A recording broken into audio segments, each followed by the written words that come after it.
We're here today at the launch of Fuji's latest compact system camera, the X-T2. The X-T1 has been one of the most popular selling compact system cameras of the last few years, and the new camera has some notable improvements. The highlight feature for photographers is no doubt the 24 million pixel sensor, but the X-T2 is no longer purely aimed at just photographers. Perhaps having seen the success of the Sony A7 series, Fuji is finally taking videography seriously, and they have really hit the ground running with the features of the X-T2. The big news is that the camera can capture 4K video footage up to 30 frames per second, creating a 100 megabits per second data rate. When shooting in 4K, the X-T2 has a 1.17 times crop, and impressively, the camera samples an area of the sensor that is almost 6K in resolution. This is then downsampled to the standard ultra-high definition 4K resolution. With no pixel binning or line skipping, the image should be free from aliasing artifacts. The good news doesn't stop there. The X-T2 has a micro HDMI socket that can output an uncompressed 4K video signal of 422 colour sampling with 8-bit compression, which means you can record easily to an external device. To accompany this, Fuji have introduced an F-Log colour mode so that low contrast video footage can be saved for colour grading. If you don't want to do much post-production, then you have the option to use all of Fujifilm's film simulation modes, and unlike previous cameras, you can fine-tune the colour settings when shooting video. Fuji are calling this ability Quick 4K, and it means that videographers can quickly create footage that is ready for presentation. Like other Fuji X series cameras, the X-T2 uses an APS-C size X-Trans array sensor. As we've seen on other cameras, these sensors offer better resolving power and colour than a standard Bayer pattern sensor.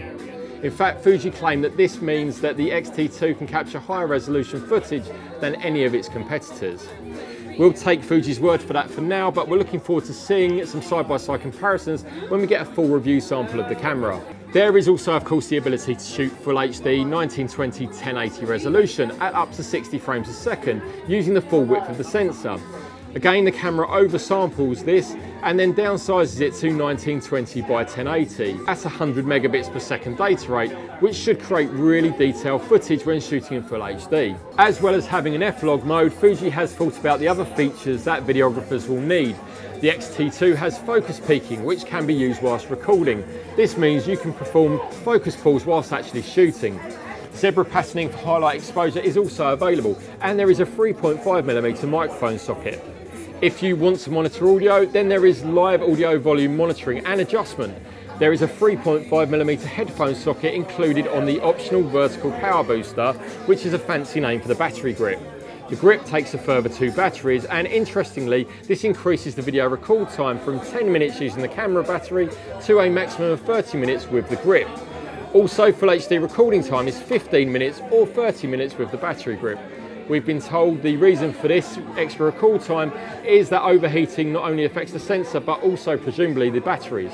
Speaking of batteries, the X-T2 has a record time of 1 hour of the internal battery, increasing to nearly 3 hours with the battery grip.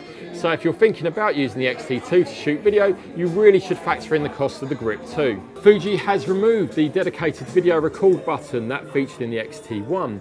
The video mode is now selected through the shooting dial, and the shutter button is used to start and stop recording. Usefully, a gentle half depress will stop recording, which should make it possible to start and stop without a notable shift in the camera when you press the button. One of the things the X-T2 does lack is in-camera sensor-based stabilisation. Fuji's X-System cameras all use lens-based stabilisation, so they can't correct for roll, which is often needed when you're shooting handheld. On paper, the X-T2 looks like it could be a serious competitor for Sony's A7 series cameras, especially for those who wish to combine stills with video shooting. We'll be looking at the X-T2 in more detail when we get a full hands-on review sample in the next couple of weeks, so keep checking back to the video mode for more information.